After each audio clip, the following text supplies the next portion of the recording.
কলা পাতায় আজ করব চিংড়ি মাছের পিঠে, তাও আবার নারকেল দিয়ে। হ্যালো এভরিওয়ান, আমি কঙ্কনা। বন্ধুরা কীভাবে বানাচ্ছি অবশ্যই ভিডিওটা শেষ অবধি দেখো।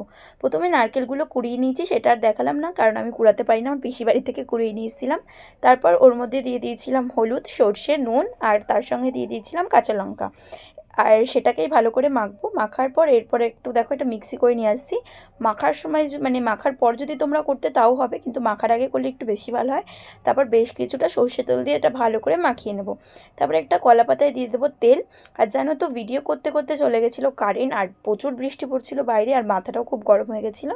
তারপর দিয়ে দিলাম এই দেখো মানে পেস্টটা, যেটা আমি বানিয়েছিলাম মিশ্রণটা, এটা সুন্দর করে সাজিয়ে দিয়েছিলাম। আর এর মধ্যে আমি উপর দিয়ে 2-1টা চিংড়ি মাছ গোটা দিয়ে দিয়েছিলাম। জানো তো, এটা খেতে খুবই টেস্টি হয়, তোমরা অবশ্যই বাড়িতে ট্রাই করে দেখবে। আর আমার ভিডিও ভালো লাগলে অবশ্যই ফলো করো। তারপর দেখো কড়াইতে দিয়ে দেবে একদম লো আছে, অনেকক্ষণ হওয়ার পর দেখবে যখন হয়ে যাবে, তারপর আর একটা পাতা দিয়ে ফিরিয়ে নেবে। দেখো আমি কিভাবে ফিরাচ্ছি। প্রথমে একটা পাতা দিয়ে দিলাম, তারপর থালা দিয়ে একদম সোজা করে, এটা অনেকেই পারে না, একদম সিম্পল। আর দেখো বন্ধুরা কত সুন্দর হয়েছে।